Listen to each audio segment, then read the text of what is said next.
இன்றைக்கு வடோதரா கோட்டாம்பி மைதானத்தில் நம்மளே உறைய வச்ச மாசான போட்டி. India vs New Zealand. கேலரியில் உட்கார்ந்திருந்த கூட்டமெல்லாம் ஒரே ஒரு சந்தேகம். இன்னைக்கு நமக்கு ட்ரில்லா இல்ல டைரக்டா ஹார்ட் அட்டாக்கா?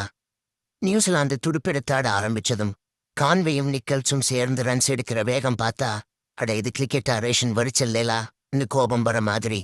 டேய், கொஞ்சம் சீக்கிரமா ஓடுங்கடா, நேரம் நமக்குத்தான் குறைவு. டிவி மேலே கையடிச்சுக்கிட்டு இருந்தாங்க. ஸ்கோர்கள் 100 ரன்ஸ் கூட்டணியை தாண்டிச்சு போனதும் கேமரா இந்திய பந்து வீச்சாளர்களை ஸ்லோ மோஷன்ல காட்டும்போது வடியோட்ட வாய்ஸ், இந்த காமெடியில நான் என்ன கதாபாத்திரம்டா முகத்தில் எழுதிக்கிட்டு நிக்கிற மாதிரி. அதுக்கப்புறம் ஹர்ஷித் ராணா ஓட்டம் எடுத்துட்டு வர மேடை ஏறுற ஹீரோ மாதிரி பில்டப். பந்து வீசும் ஸ்டம்ப் சிதற சின்னத்துக்கு நேரா பெஞ்ச்.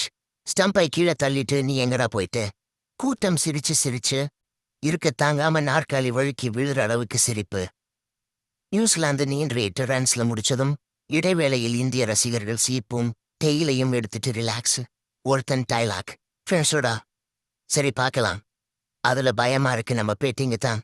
இந்திய ரன் துரத்த வரும்போது ரோஹித் சர்மா சீக்கிரம் அவுட் ஆனா உடனே மைதானம் பூரா அமைதி. அதே நேரம் வடியோட்டு குரல், ஆஹா ஆஹா என்ன கொடுமை சார் இது. கேமரா ஒரு குட்டி பையன் இந்திய கொடி புடிச்சுக்கிட்டு நிக்கிற முகத்துல ஜூம். கணக்கு தேர்வுல தோற்றுட்டேன் மாதிரி சோக முகம். அப்புறம் சுப்மன் கில் வந்து பாட புத்தகத்தில் இருந்த உதாரணம் மாதிரி சுத்தமான ஷாட்டுக்கள். பவுண்டரிக்கே வடியோட்ட டைலாக், இவர்தான் நம்ம ஏரியா டாப்பர். டென்ஷன் எல்லாம் சைட்ல போச்சு. நான் ஸ்ட்ரைக் ஹேண்ட்ல நிக்கிற விராட் கோலியை கேமரா ஜூம் பண்ணும்போது அவன் வந்துட்டான்.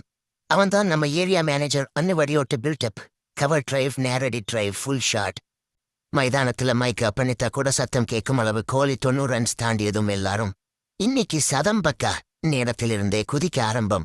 ஆனா ரன் அவுட் ஆகும் தருணத்துல வாய்ஸ், டிக்கெட் எடுத்துட்டு பால்கனியில உட்கார்ந்தோம்.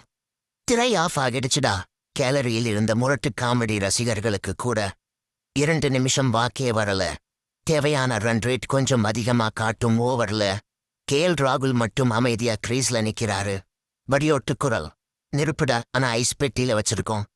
கடைசி ஓவர்ல ராகுல் பவுண்டரி அடிச்ச நேரத்துல சாதாரண கமெண்ட்ரி ஒலிய குறைச்சிட்டு வடியோட்டு வாய் மட்டும் ஒலிக்கணும். தாண்டா, சந்தேகம் தெளிவாயிடுச்சா? இது தாண்டா முடிவு. களத்தில் கூட்டம் குதிக்க ஆட்டக்காரர்கள் அணைத்துக் கொள்றாங்க. போட்டி முடிஞ்சு இந்தியா ஜெயிச்சுடுச்சு.